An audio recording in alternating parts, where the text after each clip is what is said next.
Running across America was an athletic endeavor. It was purely for me. Even on the first leg, I knew what the plan was. And I just thought, this is it. This could be the thing.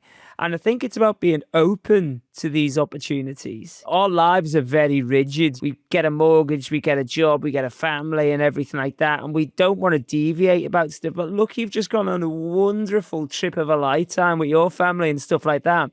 But there might be you in a parallel world that goes, I can't do that. I've got a podcast to record. But by being open to these potential adventures and changes in destiny, changes in careers, changes in, relationships, I think that's the only way you can fully explore your own potential.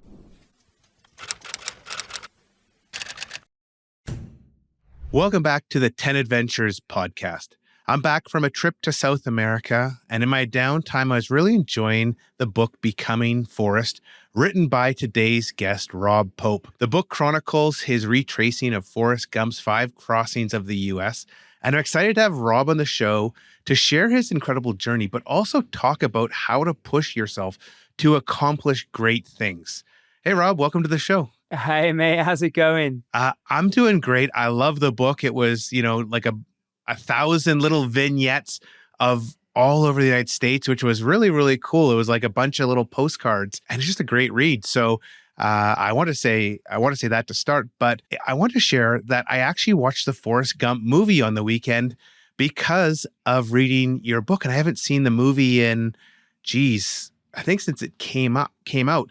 And there was so much interesting there to talk about with my kids, but I was wondering, what drew you to Forrest Gump in the first place? Well, obviously, I was a fan of the film, but a lot of people think I'm some sort of Forrest Gump obsessive because of the run, and so there were little bits I had to obsess over to actually get the details correct. But for me, Forrest kind of entered the picture rather than was the picture. I was looking to run across America, and I'd wanted to do it for about 10 years before I actually, got my shoes on and did it. And I think if you are running across America or thinking about running across America ever, it's impossible not to come across Forrest. He's the OG. And, the run he does is so big that I think it doesn't really cross most people's minds to actually undertake it. But then I was looking to do something big for the 2 charities I was running for, which is a Peace Direct and, of course, World Wildlife Fund. And I thought, well, let's just do something really unique. And people have run pretty much most of the routes across America. And then I just started thinking, oh, could it be done? And there's only one way to find out. It seems wild to me that you went from dreaming about running across America to deciding to run across it 5 times. That seems like there's a big step in the middle.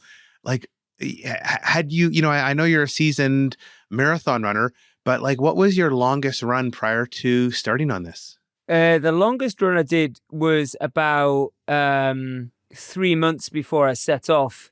And that was about 75K. So not even 2 marathons. And I got injured in it. And so it wasn't really an auspicious start, to be honest. And like, what about as like a traveler? Have you gone and explored small towns and kind of fended for yourself before? Or was that also something that was new with this run? That's completely new. I'd been to the States before, I'd been to New York. I'd done the New York Marathon twice. I'd done Boston once. I'd been to a wedding in Vegas, and I'd stopped off in LA as well. So, I'd also done a little bit of, the closest actually I got was probably a road trip with a good buddy of mine. We went from Baton Rouge to New Orleans, and then we actually headed over to San Antonio. But it wasn't really anything akin to what I managed to undertake. And like, is this just part of your personality to take on these grand objectives that, have lots of failure points? Like, I think a lot of people be like, they would never consider this. You did. Do you do this in all parts of your life, or is this kind of a deviation from how you normally live? I think we all do to an extent.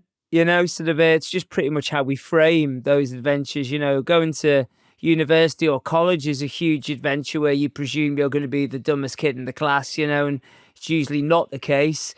Everybody has the struggles in every aspect of life, undertaking a relationship, moving across country for a job. This, though, is like clearly it was certainly the biggest risk of failure I have ever, because I genuinely didn't think I would be able to do it. Like, it was only my girlfriend Nadine who thought I could do it all along. And like, the one thing is, he says, is it part of my character? It's not then, but it certainly has affected my character now, because you're always thinking, well, people are continually asking what's next, and I'm just like, Maximus and Gladiator, are you not entertained? Is this not enough for you? But I think sort of such a wonderful time. I'm not looking to do something like that again to prove myself, but I'm still looking to do something like that again. Because it's a hugely, like, sort of, I'm searching for the right words here. Like, so it's a powerful thing to do, sort of to really test yourself like that. But the reason why I did it in the first place was to try and make a difference. And I think I'd only do something big like that again if I could do something big for charity again. For people who maybe don't remember the route Forrest took, can you describe kind of in a high level, what routes you took to go back and forth and back and forth and back again across the U.S.? Well, we came across the difficulty straight away because Greenbow, Alabama doesn't exist. There is no such place, never has been, never. Well, maybe there will be. America's the sort of place that shifts and changes, doesn't it? Maybe Greenbow, Alabama is on the way. They just created that for the film. So in the book, he starts at Mobile, Alabama, and which is only about a marathon away from Bayou La Battery, which is where his best good friend Bubba was from. So that kind of made sense to start from there, I found a house that looked very much like the Gump boarding house and set off into central Mobile. My first night was only 3 miles, just to the hotel where I was staying for the night. And I managed to find maybe what they would call the wrong side of the tracks in Mobile. And when I knocked on a lady's car window to ask for some directions, dressed in khaki slacks and a plaid shirt, I think she was extremely confused and frightened at the scene, but she did give me directions. Anyway, we did get moving. And so we went from Mobile, Alabama to Bayou La Battery, and eventually got to the border with Mississippi. We hugged the southern coast. Went through Louisiana. I had to go to New Orleans and Bourbon Street. Crossed the Mississippi for the first time in Baton Rouge, which was possibly the most terrifying road crossing of the whole journey. It was just, it was awful. And then we went through Texas, from Beaumont all the way through to El Paso via Austin. And that was incredible, 900 miles through Texas. It's more than the length of the UK. Then we got into the real desert. We had some of that in Texas, but into New Mexico and Arizona, it was just, I think it's my favorite place on earth, the desert, and then California, and suddenly you just burp and you're out in LA, So we finished in Santa Monica, and you'll remember Forrest getting to the ocean there, and he goes, seeing as I've run this far, may as well turn around, keep on going. So I turned around, went through Death Valley where it snowed. That doesn't happen very often. That's an adventure. Back through Texas and then through Tennessee, which is where I went solo for the first time, up through the eastern states to Maine, then back Michigan, Chicago, all along the top, Montana, down through Oregon to San Francisco up to Wyoming via Utah, down through Colorado, Nebraska, Kansas, Tennessee again. And I hit my fourth ocean in South Carolina, at Beaufort and Port Royal. And then I turned around for home for the final time. Went through Memphis for a third time. I seemed to just gravitate towards Memphis and Tennessee. And then eventually got to Flagstaff, where I took a right turn, and 200 miles up the road, I got to that famous point on Highway 163 where Forrest got pretty tired and went home. It seems so easy when you describe it, but looking on a map and reading it, it's just a phenomenal journey. One thing I think is really interesting is you started with your partner, Nadine, as your support, driving your RV called Jenny, and really, I can imagine making your life really easy. But as you mentioned, she left part way, and how did that change your run from being fully supported to being essentially unsupported? Yeah, it wasn't even just sort of, it was semi-planned because we self-funded this run, like sort of, probably about 75, 80%. We had a house deposit, then we didn't have a house deposit. And so when Nadine left midway through Tennessee on the second leg, we were almost out of money at that point, and there's no way we could have afforded to have taken the RV, which was big as well. It would have been difficult to have driven it through all those cities on the East Coast. And so Nadine had to go, but like sort of at that point in time, like sort of she'd been there for what? Wow, like sort of 5 months maybe, and that's a long time, especially because it was pretty rubbish for her because she'd be stuck in an RV, like sort of sometimes like in a place where she was just, in the middle of nowhere. There was nothing for her to see or do. It had been super hot, quite a lot of the time. Oh, sometimes super cold. As I said, it snowed in Death Valley. And it just wasn't that much fun for her. And so she was a trooper for sticking in that long. But as I said, we were almost out of money. And when she left as well, the first time I went through Memphis came from Arkansas, went over the Big River crossing. And I'd actually torn my quad the previous day. I didn't realize, I knew it was sore. But when I was going through Memphis, it actually just got a lot worse, and I just had to walk. I was walking in Memphis for the last 12 miles, not through choice, and I still couldn't face putting the song on at the time because I thought the game was up. You tear a quad, that's 6 to 8 weeks recovery probably. It was like a grade 2 tear. It wasn't just like a little pull. I could stick my finger in it, and it would take like about 5 seconds for the swelling to subside.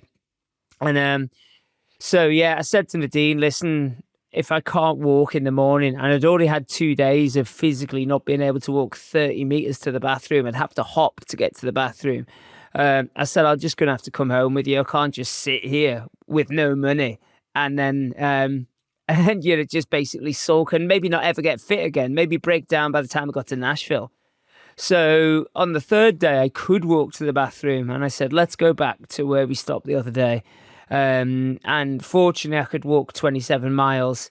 The next day, I walked 33 miles. And the day after that, Nadine had to go.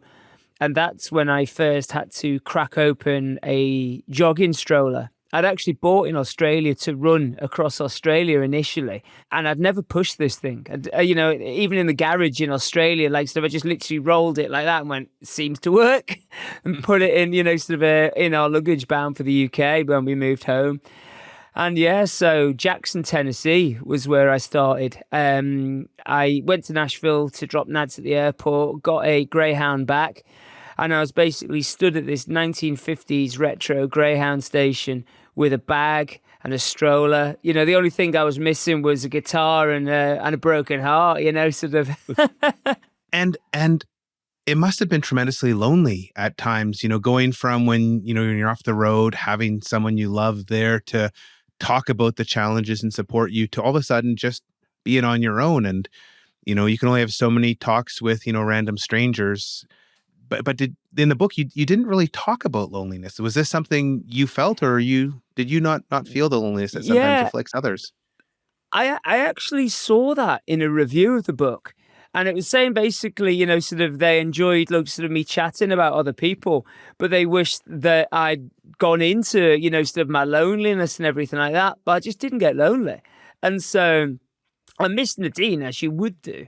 But, sort of, if I'd have, the book's great as it is, if I'd have wanted to ham it up and throw a load of BS in there, it would have been an epic thing. But I was too busy to be lonely because, I didn't have anywhere to stay that night. So I'd have to be thinking about where I was staying. That would either be camping. I would be sending loads of messages and out to couch surfing platforms to see if, you'd send out sort of 50 messages to get one, positive response. That wasn't a reflection on the people, by the way. It was actually just because people were checking this, not very used platform. And I would quite often get a message saying, hey, I've just got your message. You can stay at mine. I'm like, 200 miles down the road now. And, but you just meet so many people on the way because you were interesting. You'd be pushing a stroller, sort of, I'd have a beard, where am I now? So the beard was probably this was a little bit longer by the time we got to Tennessee, I'd have thought. And so people would either think you were homeless and stop and try and give you some assistance, or they just realize you were running. One of the best things I did was when I was in Vegas, I got my name printed on the front of my shirt. And I think then people just went, "Oh my God, this dude's actually doing a thing," you know? And so I had my Run Forrest Run, registration plate on the front of my stroller. I had an American flag there as well, which is obviously always going to get people, on your side. And I couldn't be lonely when I had a family of 300 million people looking after me. I want to talk a little bit more about doing this trip with Nads, your girlfriend at the time, and then being apart, and then, going back to England and kind of this crazy journey. How did it impact your relationship? I think I'm very lucky to have Nads because she gets me for a start, and she knows I'm likely to do crazy things, and she sort of has seen me succeed in a good few things, and so she's always just like wanting the best. But I think she knew how much it meant to me because the main motivation was, as I said, for the two charities, but they were part of a singular motivation, which was to make my mum proud. My mum died when I was about sort of 22. And so before she passed away, she said to do one thing in my life that made a difference. And this I went looking for that initially and I didn't really find it. And then this just came along and got me. And so I just didn't want to mess up. And messing up to me didn't necessarily mean not completing the distance Forrest did. It was quitting when I didn't have to, I could handle, if my quad hadn't have healed, I could have handled that quitting. I'd have been sad about it, but it wouldn't have ate away at me. If the money thing had have meant I just physically couldn't carry on, I'd have been okay. But if I'd have just gone, this is really hard, I'm going to have to give up, And so going back to the Nadine thing, though, I think she just knew that it was going to happen, And so like all good other halves, she believed in me and it was fine, I don't think it put us on a better or worse footing, really. It's just what we are. One thing I mentioned in the intro is just like all these little vignettes, like a little postcard from the road. It was almost like it was coming through. And I realized as I read it that I don't know if there's anybody who has like so much knowledge of the small towns and the people and the places that dot the US. And, coming from the UK, what did you learn about America and, the country, the people from your journey?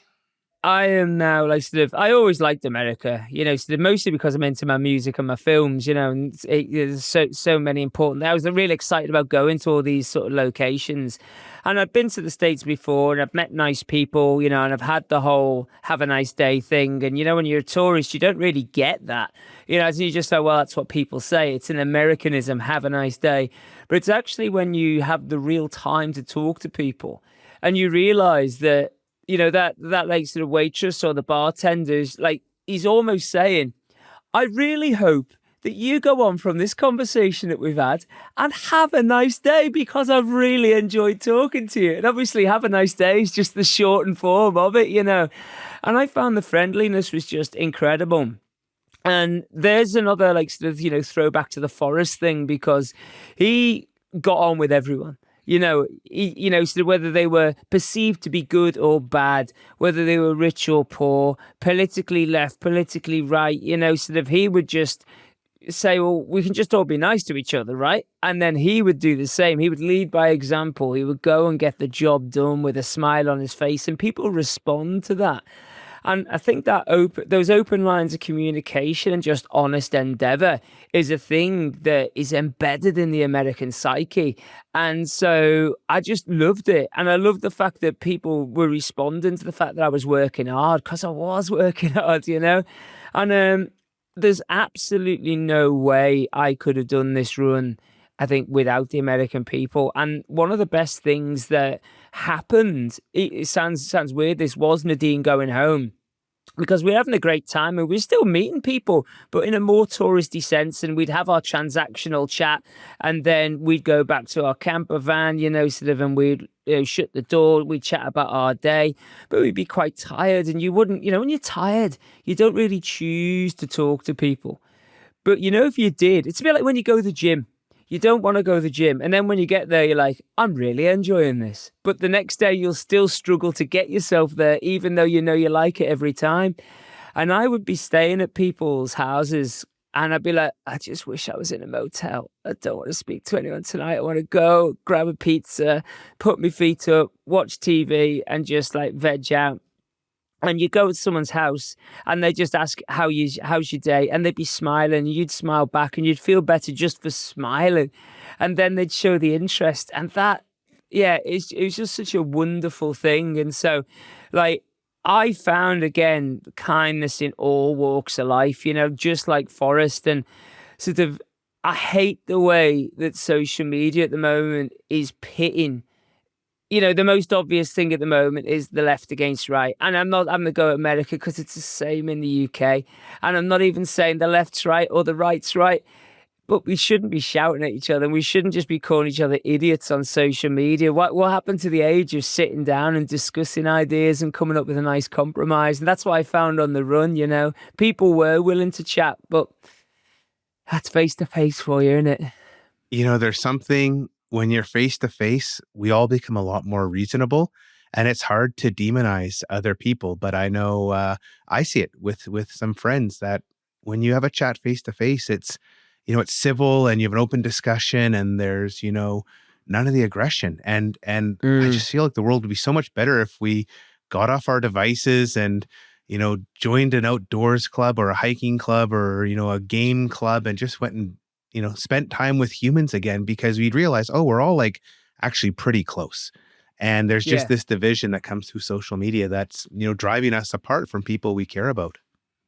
Well, there's no nuance in it. That's the thing, sort of, you can write something and I could be typing this, just going, ha, ha, ha, I'm being quite jovial here. And then you're reading it, you're going, you're an idiot, man. An idiot. Why would you write a thing like that? And then you come back and go, oh, he's in a bad mood. Why is he in a bad mood? And you thought I was the one aggravating it when in fact I was just taking the mick. But it's also the fact with opinions as well. Like, one of the very best people I met on the whole run was a chap called Ramey from Alabama, and I met him in Kansas on a pheasant hunt. I wasn't on the pheasant hunt, he was. I was running for the World Wildlife Fund. Hunting isn't my thing. But this whole trip just taught me to respect other people's sort of views. Ramey's the loveliest guy in the world. I wouldn't choose to go hunting, but, I quite happily ate some of the stuff that he hunted, and we're not defined by one issue. Like, even if me and you had a strong political disagreement on a point, doesn't mean I shouldn't like you unless everything else about you is dislikable. We need to stop being so singular on these things. We've all got a mad uncle who's got opinions that sort of we don't agree with, but we still love him, and we just need to focus on the good things. Beautifully said. I want to move on to injury prevention, because when I, started this book, my first question is like, how are you going to keep your body together? Because doing a 300 or 400 kilometer through hike, lots of little things can go wrong that can, derail your plans. It's nothing like running 40 or 50 miles a day. And so I was wondering if you can maybe, just share some things that you learned about taking care of your body, as well as like dealing with pain. That was the biggest thing, is you ran through things that if it was me, I'd say, okay, I'm just going to take a break for a month and let my body heal. But you just kept going. And I'm really interested, how you did that. Well, the good thing about sort of my particular circumstances is quitting had already been elected not to be an option. It would have been, it had to have been being pulled by the coach, like Rocky IV, Stallone should have thrown the towel for Apollo Creed, shouldn't he, And so Apollo was always going to go on. And unless I physically couldn't put one foot in front of another, which did happen on a couple of occasions, I lost about 4 complete days to injury, probably about 4 half days to injury, and 5 days through food poisoning as well, where literally, I was just unfunctional, never mind dysfunctional. So my first injury was, of course, the obligatory blister. I got them on both inner arches, and eventually they pop. You're running along and you feel a warm feeling like you've wet yourself, but in your foot, and that was the end of that. It was almost as if once that blister had gone, I didn't really seem to struggle from it again. I got some later on in the run, after I had to pop home for my visa. And then I came back and my feet must have softened up in those 3 weeks. And then I actually thought I had stress fractures in my feet because I couldn't see a blister. But what had happened was I had thickened calluses and I had a blister, but just under super thick skin. So it was never going to pop. Yeah, I just had to deal with that. But once I knew it wasn't a broken bone, I would just go, all right, this really, really hurts, and just carry on. The bigger problems came from like tendinitises. I had a tendinitis in Houston, about 400 miles in. I had to see a physio. The physio was called Whitney, which I just can't believe I didn't know that Whitney from Houston was looking after my shins. I got Achilles tendinitis, and both of those were sorted out just with taping and load modification because I was actually running too quickly. I didn't feel I wasn't getting out of breath. But it was quicker than I should have been going over this. I was doing like sort of, 7:20, 7:30-minute miles. And that was like continuous. And I spoke to a few people and they were just saying, mate, over something like this, you have to have walking breaks. You can't just run the whole time, or you need to run a lot slower. But for me, when I was running much slower than that, it didn't feel like running. It felt weird and I was actually not enjoying it. So I would prefer to like run at a normal pace, like about sort of 8-minute miles for like 4 or 5 miles, walk for half a mile, eat some stuff, run for like 3 miles, walk half a mile, run for 2, and then stop and have a little break. And those breaks were some of the best times, whether in fast food joints, diners, it small town America in the middle. Honestly, I just don't want it to change, like just being in these amazing diners and you can just feel the history. You'd see kids coming in from high school now, like just wearing like all, whatever they're wearing, like, their NBA shirts and stuff. But you can imagine them coming in, sort of 60, 70 years ago, like in Winkle Picker shoes and like sort of, a little bolo tie, trying to impress the girls. And I'd just be sitting there, getting as many calories in as possible, stinking out the joint and wondering where the next injury was going to come from. But the final one that still sort of bugs me a little bit now is just I got so tight in and around the pelvis. And maybe actually I should have been chatting less to the lovely people of America and saying, excuse me, I just need to do 15 minutes of yoga before I can engage in conversation.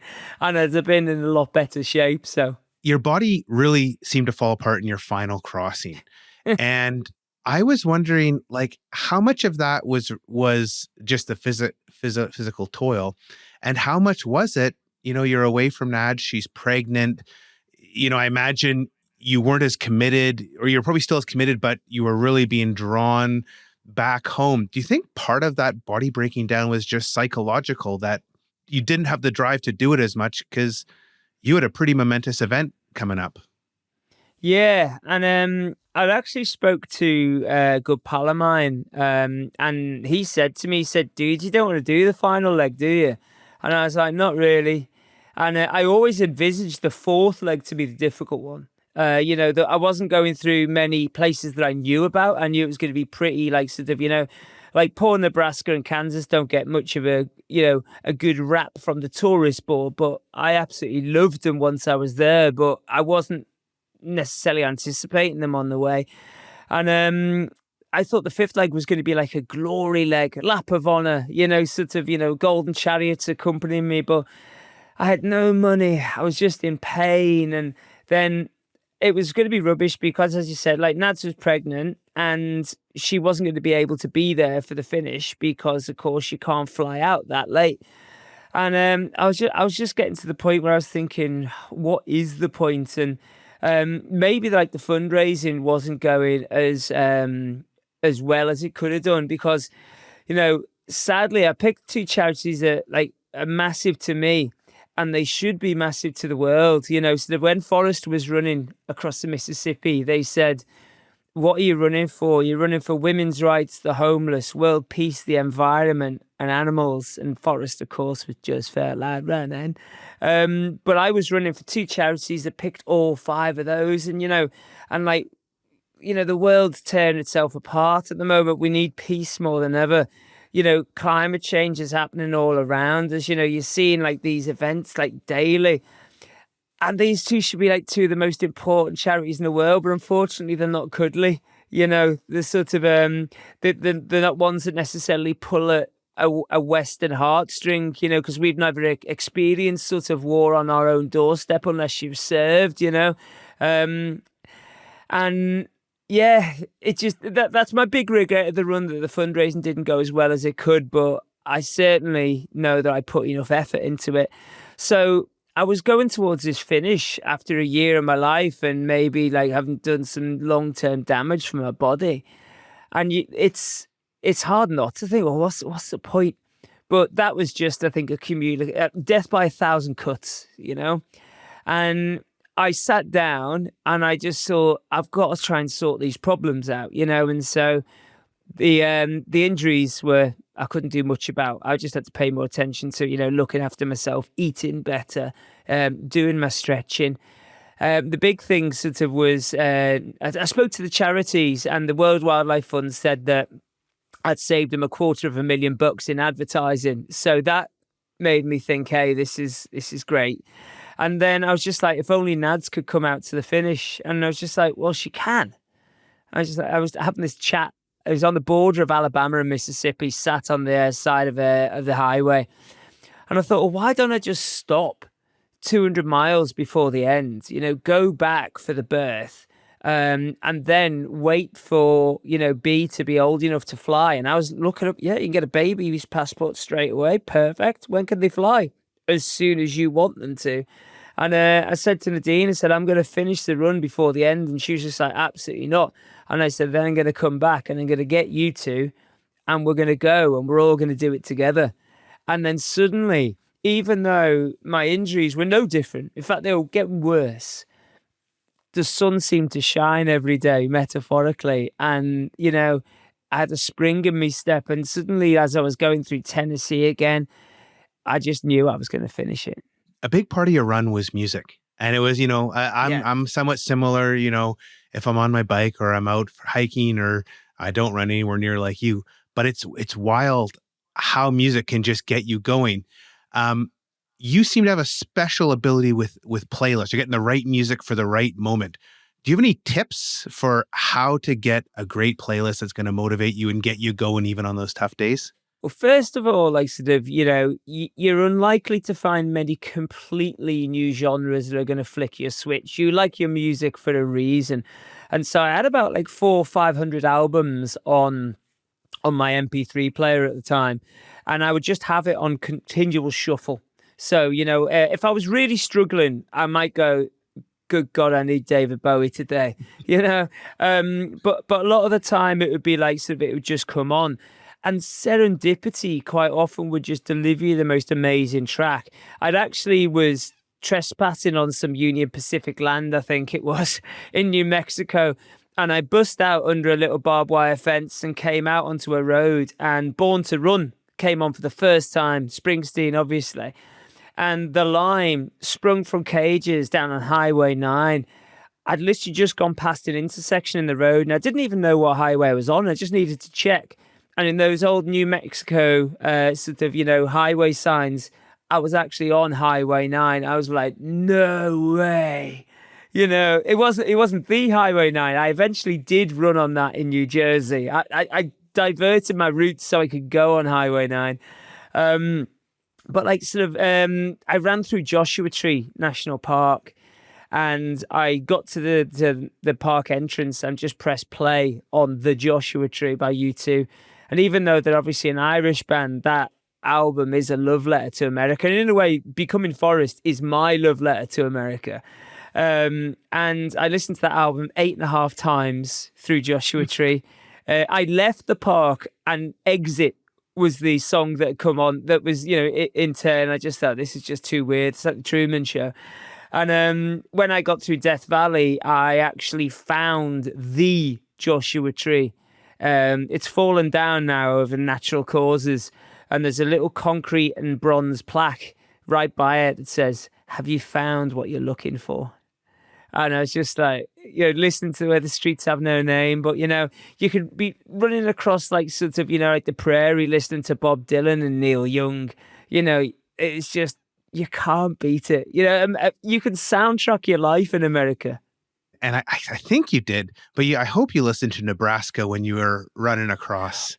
Absolutely. I think you were, but Yeah. that would just be, you hit the state line, you put on Nebraska, one of Springsteen's best albums. That would be quite emotive, I'd imagine. Yeah, it might have been heading to like Holyoke. But I stayed in this old motel that was like, it was like a proper cowboy motel. Sort of like brass frame bed, and like the owner's wife like I remember she cooked a pineapple and cherry crumble. It's just incredible stuff. And I was lying on the bed. I had my socks on up on the end, and I was listening to Nebraska lying on that bed, and I thought Bruce would appreciate this. So I mentioned I watched Forrest Gump again on the weekend. One thing I was struck by was Lieutenant Dan had this statement about destiny, life is preordained. And Forrest's mom talks about life as a box of chocolates. In your book, you had a lot of these little kind of unique coincidences, music coming on at a certain time, your story about going under the wire and Born to Run. Have you, in those long runs when you got nothing to do but think, do you have any thoughts on, Lieutenant Dan or Forrest's mom, which way the world goes? Well, there's a lot of wise people in that film, and they're two of the best. But like sort of Forrest doesn't often get the plaudits, and he was maybe the wisest one of the lot, because there's a little bit where he's actually talking to Jenny after she passes, and I think the quote is something like, "I don't know if we've all got a destiny, or if we're all floating around accidental like on a breeze, but maybe it's both." Maybe both things are happening at the same time. And that is just so true, because going back to what I said, what my mum said to me, do one thing in your life that makes a difference. And so I just thought it's my destiny, because I was studying to be a vet when she died. And so I thought, well, this is my destiny. I can, go and help animals, and I can do a PhD. And I worked in vaccine development for like a disease that's like across Asia and Africa. And I thought, this is it. But it just didn't feel like that was it, but it was still something, it's still tangible. And then I wasn't looking for this making a difference anymore. It sort of all fell into place. The running across America was an athletic endeavor. It was purely for me. It was only after Santa Monica when it became something else. But I had the feeling, obviously, even on the first leg, I knew what the plan was. And I just thought, this is it. This could be the thing. And I think it's about being open to these opportunities. Our lives are very rigid, we get a mortgage, we get a job, we get a family and everything like that. And we don't want to deviate about stuff. But look, you've just gone on a wonderful trip of a lifetime with your family and stuff like that. But there might be you in a parallel world that goes, I can't do that. I've got a podcast to record.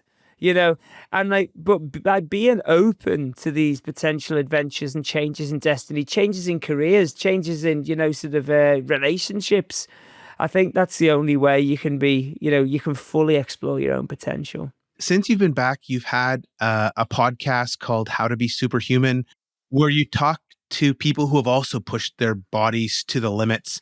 And I was wondering, what have you learned from your 3 seasons of guests that someone who's never going to be superhuman can learn and apply that in their regular life, just as a regular human? Well, first of all, the people who are never going to be superhuman are the people who decide that they're never going to be superhuman, because we've all got that in us. And that's basically it's been such an immense privilege to work on like How to Be Superhuman, just because I feel that I'm almost like sort of what's that Marvel character that can steal everybody's powers? And I feel like I'm kind of that person. Maybe I still can't climb like sort of, Jesse Dufton or, sort of, kayak off a 100-foot waterfall like Nori and Newman. But these mindset tricks that they give are just possible for everybody to just steal and to apply to whatever walk of life that they've done. Like, I got in from work tonight, so we knew we were going to do this record, and I was so tired, man. Like, so I had a really long day, and I should have been doing a 9-mile training run, and I just didn't want to do it. And now I just literally think, what would Tim Don do? What would Jasmine Paris do? And I just thought, let's get out. And that's why I'm here now, sort of shower hair, and because I fitted it in, and it's all about going. Come on, my little superhuman tip is quite often remove the element of choice. You've got to do it. So if you're standing in your kitchen going, should I go and do that run or should I not? You're having the debate. So therefore the debate's over. Go and do it, And like, I can't wait for so the episodes that are out in season 3 so far are just so cool. Like, we got like Abdullah Zainab, like the endurance cyclist who like goes to the edge of madness in a race, So that we just done like Jesse Dufton, the blind climber. So I think he's next Thursday. Amazing. Now this dude, I met him a few weeks ago, and I felt such an aura from him. Basically he climbs stuff that real elite climbers just physically couldn't do, sighted. But this guy literally has like 1% vision, and he's directed by his lovely partner and guide. And they basically they will use clock face analogies to just find these grips. And he's putting gear, metal in this, putting his faith, his life in these tiny bits of crags that only his skill and his like experience allow him to. And you just think, that's not possible. So if I say that's not possible, Jesse might say, well, my run across America is not possible. So we've both proven each other wrong. And so why can't anybody listen to the pod, not just go, you know what, I'm going to give that thing a go. What a great message to end the podcast on, Rob. It's been great talking to you, getting your wisdom. If people want to learn more, where can they find more about you, or where can they find the podcast? Yeah, so the podcast is available on all your regular platforms. So, wherever you've got it, just sort of search How to Be Superhuman. Obviously, if you can give us a 5-star review and subscribe, that's lovely, And you can also find it on the Red Bull website as well. But these guests have obviously got their own social media channels. Follow them. You'll see loads of superhuman content. We also want people to send in their own superhuman stories, because we're going to be looking for people for series 4.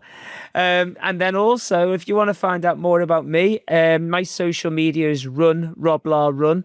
There's less running content and more family content these days, but hey, it's all wholesome stuff, If you want to read the book, it's called Becoming Forrest, and it's officially the best running book of all time. Wow. I'll put links to all those. And if you're looking for a gift for someone that's a reader that loves travel or human endurance, or is just interested in the US, I think it's just such a great book and such a fun read. And Rob, thanks for coming on the show and sharing all this. It was just so much fun. Cheers. Now, hopefully I'll see you all in person, because my plan one day is to come back, hopefully with the family, and stand on that point in Monument Valley, turn round, and when they say, what are we going to do after Forrest goes on, I'm going to run to the ocean one last time and hopefully meet a lot of you along the way. Oh, brilliant. And with that, thanks everyone for listening to this episode of the 10 Adventures podcast. We'll be back next week to explore the world and hear about more epic adventures. Bye-bye.